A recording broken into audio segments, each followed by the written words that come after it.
뭔가 열심히 궁리해도 그 생각이 금방 바뀌어. 열심히 내 몸을 갖고도 이게 또 금방 망가져. 그러면 살만해요? 살만하지가 회의적, 않잖아요. 그래서 무상고, 무아, 비하의 단점이 세 가지예요. 무상해서 허망하다. 고통스러워서 인생은 힘들다. 영원히 변치 않는 내 것, 내 생각, 나는 없어서 살 맛이 없다.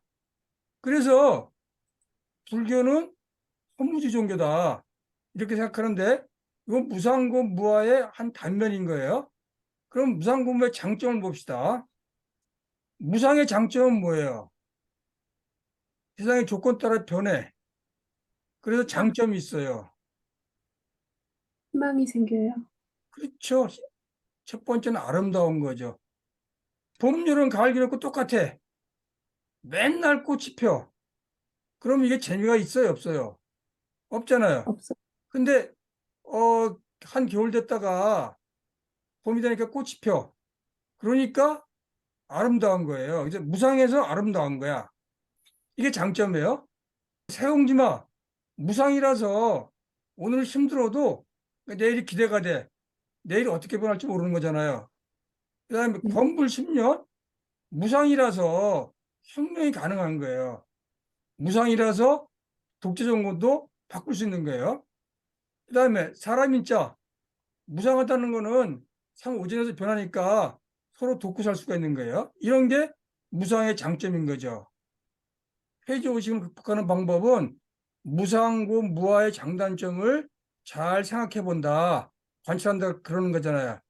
사람들은 보통 인생 무상, 삶이 너무 고통스러워, 삶이 너무 힘들어, 이렇게 생각하고 좌절하는데 이거는 잘 고찰한 게 아니에요.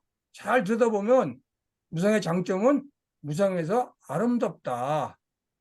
그런 거예요. 두 번째, 고통이 있어 비약할 수 있다. 불편하면 발명의 어머니란 말이 있죠. 네. 불편하니까 발명하는 거예요. 고통이 있으니까 그 고통을 피하려고 뭔가 연구하고 궁리하고 그러는 거예요. 불편함이 있어서 발전이 가능한 거죠. 여러분들 러너 하이라는 말 들어보셨죠? 마라톤 하는 사람들 일부러 막 고통 찾아서 달려가요. 모험 즐긴 사람들 일부러 고통을 찾아가요. 그러면 고통을 해결하기 위해서 몸에서 엔돌핀이 나와요. 고통이 있어서 비약하는 즐거움이 있는 거예요. 이게 고통의 장점이에요. 여러분 삶에서 고통이 없이 그냥 다 평온해. 그럼 행복할 것 같아요? 그러면 지루해요. 삶이. 근데 이 고통이 굴곡이 있으니까 뭔가 극복하려고 막 노력하고 헤쳐나가고 그러면서 사람이 발전하게 되는 거죠. 그런 걸 잘 기억하세요. 자, 하나만 더 말씀드릴게요. 그 지난번 시간에 옥수수 말씀드린 적 있었나요? 네. 옥수수? 옥수수 알록달록한 거 있잖아요. 그 알이 왜 생기냐면 옥수수는 가뭄에 굉장히 취약해요. 그래서 가뭄이 들면 옥수수 나무가 다 말라지고 그럴 때 옥수수가 그 가뭄과 싸워서 스스로 내부에 돌연변을 일으켜요. 그 돌연변을 만들어진 게 알록달록한 옥수수 알이라는 거예요. 옥수수는 가뭄이라고 하는 고통이 있어서 알록달록한 알맹이를 만들어 가는 거예요. 그런 것처럼 고통이 있어서 내 삶은 발전하는 거예요. 자, 마지막으로 비하라서 살만하다. 비하무하란 말은 고정된 데가 없다는 거예요. 고정된 데가 아니라서 오늘은 내가 힘들고 어렵지만 내일은 새로운 사람이 될 수 있어. 고정된 내 것이 없어서 오늘은 가난하지만 내일은 돈 벌 수 있어. 오늘은 부자지만 내일은 가난해질 수도 있어. 고정된 내 것이 없어서 평등이 가능해요.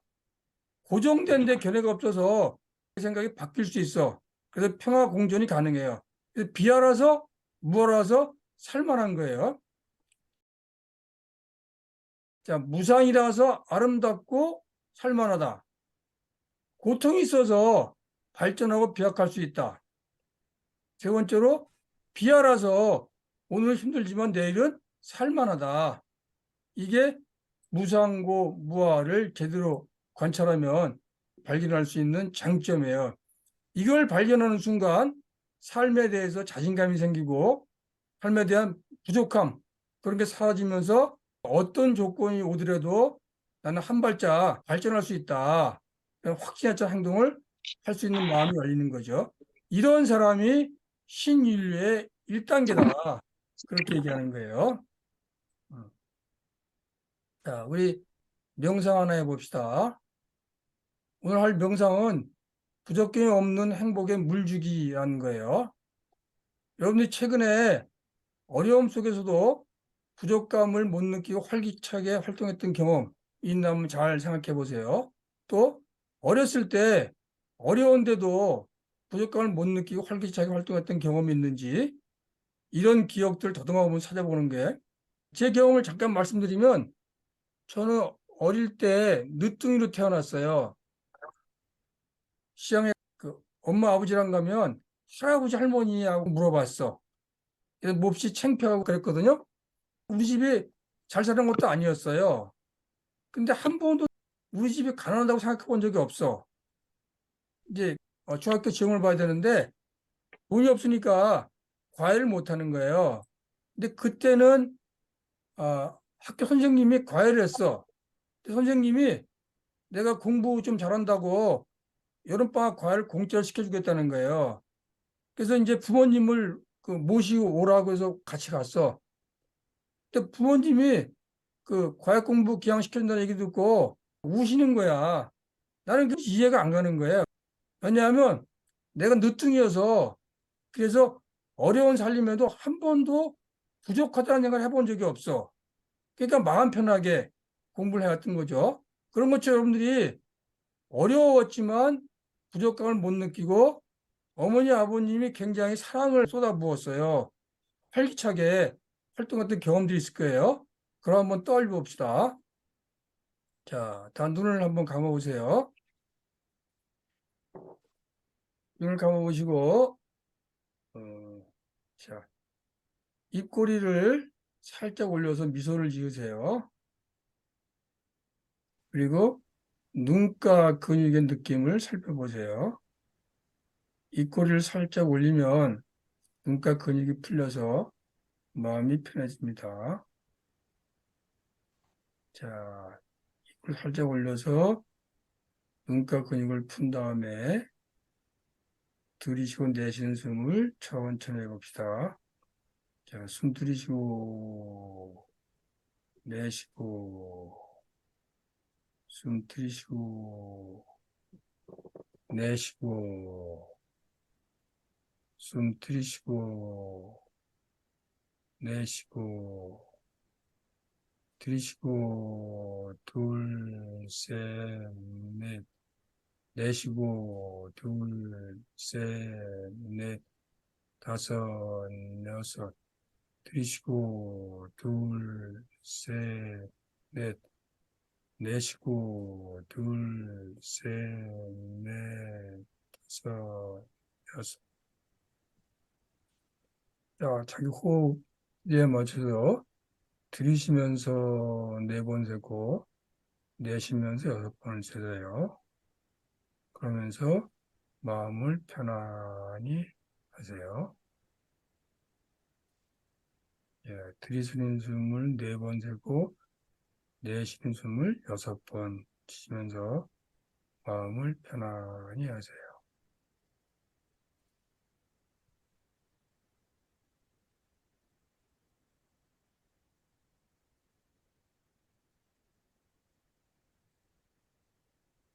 마음이 편안해지시면 지금부터 마음속을 살펴보세요.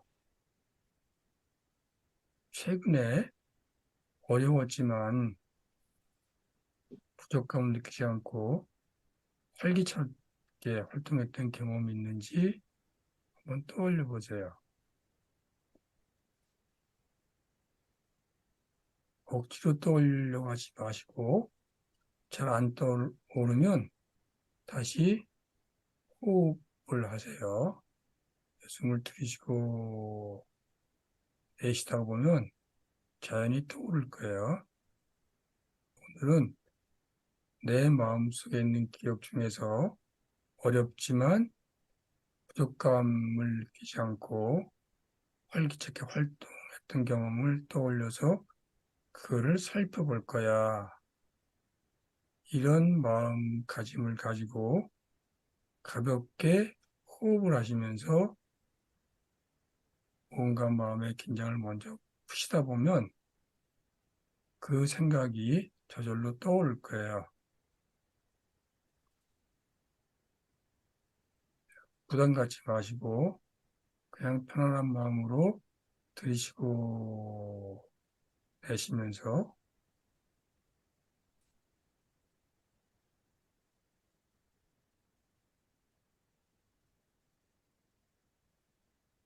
살면서 어려운 환경 속에서도 부족감을 느끼지 않고 활기차게 살아갔던 경험이 있는지 그걸 한번 살펴보세요.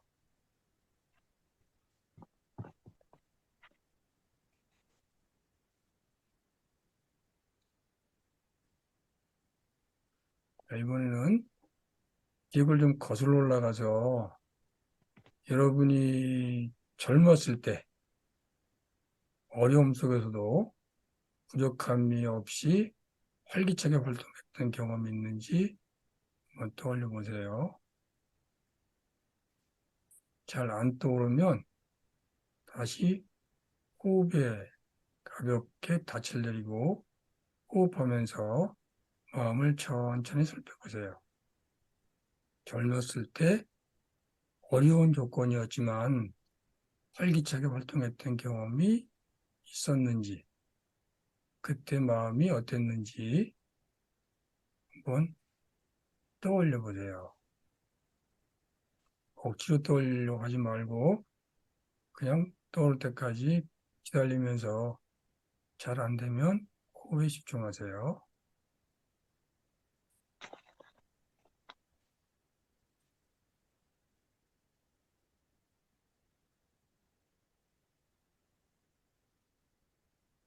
자, 이번엔 어렸을 때 초등학교 들어가기 전 그때 어려운 환경에서도 부족함을 느끼지 않고 신나게 놀았던 경험이 있는지 한번 떠올려 보세요.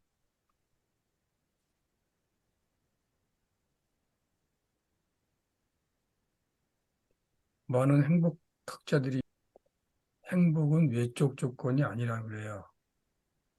행복은 그거를 다룰 수 있는 내적 조건에 있다. 이렇게 얘기합니다. 그래서 어려운 환경에 처하더라도 그 환경에 어떻게 대처하는지 그에 따라서 행복의 수준이 결정된다 그래요.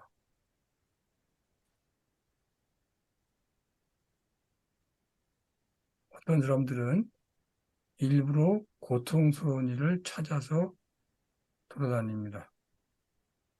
고통을 통해서 엔돌핀을 나오게 하려고 하는 거죠. 살면서 그런 기억들이 다 있을 거예요. 내 나이가 들면서 자꾸 잊어먹고 있는 거죠. 자,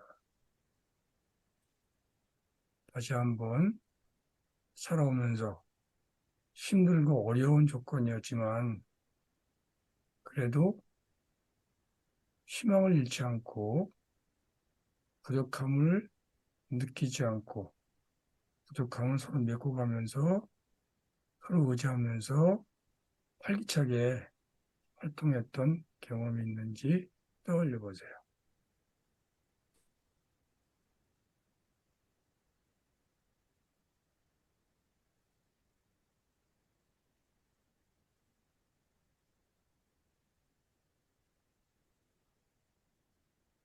기억은 고정되어 있지 않습니다.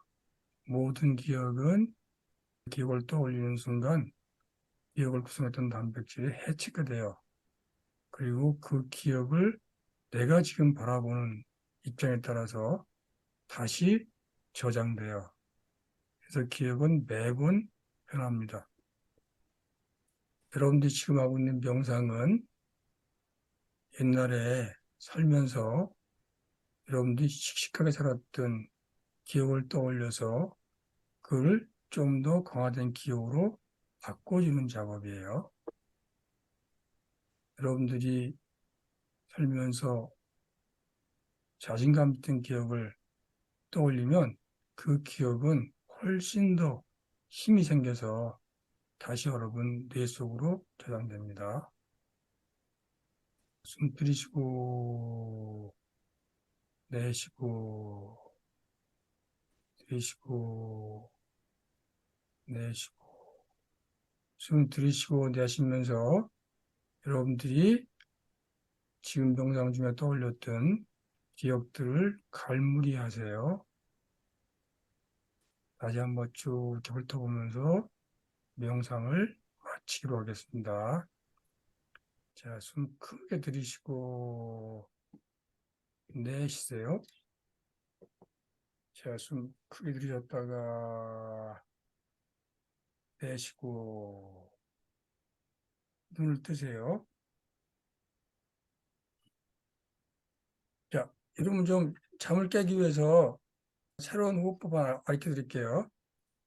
최근에 그 새로운 학설이 하나 나왔는데 명상하지 않고 심호흡만 잘해도 긴장이 이완된다. 그런 학설이 나왔어요. 사실인지 모르겠는데 한번 해봅시다. 숨을 들이마시는 거예요. 들이마시는데 2번에 걸쳐 들이마시세요. 이렇게. 자, 한번 해보세요. 숨 들이마시고 한 번 더. 그다음에 숨을 천천히 내뱉어요.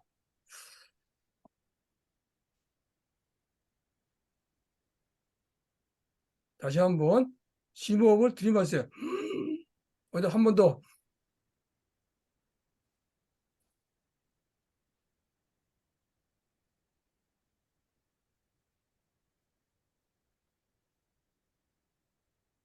다시 한번 숨을 크게 들이마시세요.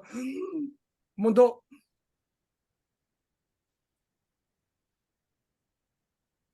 이번에 저를 잘 보세요.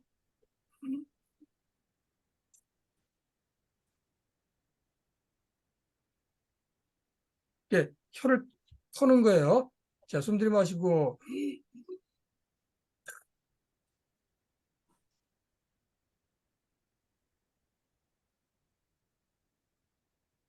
자, 그러면 이 정도 하시고 혀를 털고 하면 말이 잘 돼요.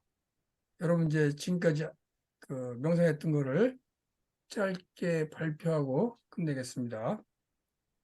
김병 선생님, 저는요, 어렸을 적에 그 아버지가 그 사업에 실패해서 경제적인 어려움은 있었지만 정신적인 어떤 그런 위안으로요, 음, 어려움 없이 잘 견디고 있었어요. 미래에 음, 대한 희망을 갖고. 최근에 또 최근에는 또 예상치 않은 어려운 사고가 음, 생겼었거든요. 음, 처음에는 좀 당황스러웠지만 음, 슬프지 않게 잘 견딜 수 있었어요. 그 비결이 뭐였어요? 그 마음의 자세였어요. 마음의 요새 감사하는 마음, 하쿠나 가지, 마타타.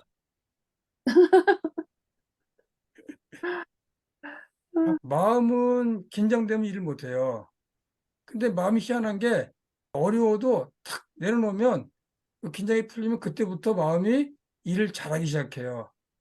그래서 어려움을 극복하는 가장 쉬운 비결은 그냥 편하게 내려놓는 거예요.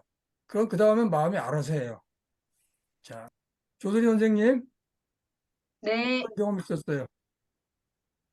어, 저는 뭐, 아주 어렸을 때, 그 다음에 초등학교 시기, 음, 그다음에 중고등학교 시기, 대학교 뭐 계속 생각을 했는데 음, 저희 집 같은 경우에는 형제들이 되게 많아요. 이남 칠녀거든요. 음, 근데 부모 저희 부모님들이 이북에서 내려가셔가지고 부산에서 자리를 잡고 그 콩나물 공장하고 양계장을 하시고 아버님은 그 미군 부대를 다니셔서 생활이 굉장히 좋았었는데 음, 그 부모님이 이제 서울에 사셔서 고모님 서울에서 이제 식당을 크게 하시니까 아버지한테 같이 와서 하자 그래가지고 부산에 있는 걸 모두 정리하고 이제 서울로 왔는데 서울에 온 첫날 부모님 식당에서 일하는 직원이 저희 부모님을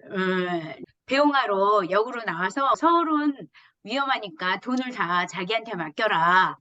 다 그래서 들어봤어요. 그때부터 엄청 고생을 많이 하셨는데 그래도 제 기억에는 제가 어렸을 때 아버지가 술을 많이 드시진 않는데 굉장히 즐기시고 그러신데 친구분들하고 포장마차에 가면 항상 저를 데리고 가서 제가 닭발을 좋아했는데 닭발을 이렇게 시켜서 주시고 그다음에 저희 아버지 생신일 때는 항상 집에 잘 살지는 않았는데 친구분들이 다 오셔가지고 생일 파티하고 막 이런 것들. 그래서 저는 못 사는 건 분명히 알았는데 그게 하나도 어렵지 않게 느껴졌었고 그런 마음들이 계속 크면서도 있었던 것 같아요. 그래서 최근에는 뭐 큰 어려움 그런 거는 오히려 저는 없고요.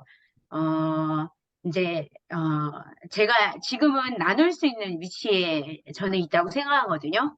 그래서 가능하면 이제 기부를 할 수 있는 그런 데다가 할 수 있는 한 최대한 많이 이제 하려고 노력하고 그렇게 하고 있는 상태이기 때문에 그게 다 어쩌면 제가 힘들고 어려운 시기가 많았지만 그게 힘들고 어렵고 못할 일이다라는 생각을 한 번도 안 했기 때문에 고통스러워서 그럴 수 비약하는 있었던 삶을 것 잘 같아요. 사신 거네. 네, 이상입니다. 정기 선생님. 아, 예. 저는 그 어렸을 때 음. 그 아주 뭐 잘 사는 건 아니었지만 아버지가 초등학교 선생님이어서 아이고, 간간히 살았는데 너 고무들이 많아가지고 고무들이 4명이었고 아버지가 외아들이었기 때문에 고무들 뒤치다거리 하냐고 우리 신경 쓸 틈이 없었죠. 그러니까 상대적으로 우리가 이제 좀 힘들었죠. 왜냐하면 고무들이 대학도 가야 되고 결혼도 시켜야 되니까 엄마가 상대적으로 이제 가족이 많다 보니 그렇게 된 것 같아요. 그래도 아버지가 어렸을 때는 굉장히 챙겨줬기 때문에 즐거웠고요. 또 시골에서 살아서 뭐 쥐불놀이라든지 사방치기 뭐 봄에는 진달래 꺾으러 다니고 뭐 오디 따러 먹으러 다니고 뭐 그런 아주 어렸을 때 겪었던 일들이 굉장히 즐거웠던 것 같아요, 저는. 지금 두 분 공통점이 힘들었지만 그 주변의 인간관계, 그 당시에 공동체 문화가 튼튼하게 버텨준 거죠. 옛날에는 다 가난했어요. 그래서 이렇게 서로 비교가 안 되니까 그냥 잘 몰랐어. 근데 지금은 빈부격차가 심하잖아요. 그래서 더 힘들게 생각해요. 강경화 선생님은 어떠셨어요? 뭐, 어렸을 때는 어려운 기억이 그렇게 많이 없고요. 음, 어른이 되어서 최근에 큰 고통이 있었는데, 음, 기도와 명상이나 영성적인 어떤 체험, 음, 이런 걸로 인해서, 음, 어, 이 세상이 끝이 아니구나, 음, 어, 그런 영성적인 체험으로 잘 버텨나가고 있습니다. 그렇죠. 그 재밌는 얘기가 있어요. 그 인간계보다 높은 계가 천상계거든요. 근데 천상계에 태어나는 게 해탈을 못할 수도 있대. 인간계에 태어나는 게 훨씬 더 해탈하기 쉽대요. 왜냐하면 인간계는 복잡하게 고통이 많잖아요. 그래서 해탈 욕심을 내는데 천상계는 행복해서 해탈 욕심을 안 낸다는 거예요. 이게 처음에 듣고 굉장히 재밌었거든요. 근데 진짜로 사람들은 고통스러울 때 그 속에서 뭔가 새로운 걸 찾아내고 발견하기 시작해요. 그 새로운 삶을 살기 시작해요. 저는 원함없는 삶을 살아본 적이 한 번 있어요. 대학 때 학생운동가 제역당해가지고 그 5.18 때 한 1년 정도 숨어 다녔거든요. 숨어 다니면서 활동을 했는데 그때 진짜 가진 게 아무것도 없는 거야. 근데 가진 게 아무것도 없으니까 지킬 게 없는 거예요. 지킬 게 없다는 게 그렇게 좋을 수가 없었어요. 그때 행복감이 지금보다 훨씬 커요. 그러니까 저는 그때 경험이 지금 삶을 지탱해 주는데 중요한 근간이 되거든요. 건강한 포기, 원함 없음의 삶, 그다음에 지킬 거 없다는 게 즐거움, 그런 걸 알았어요.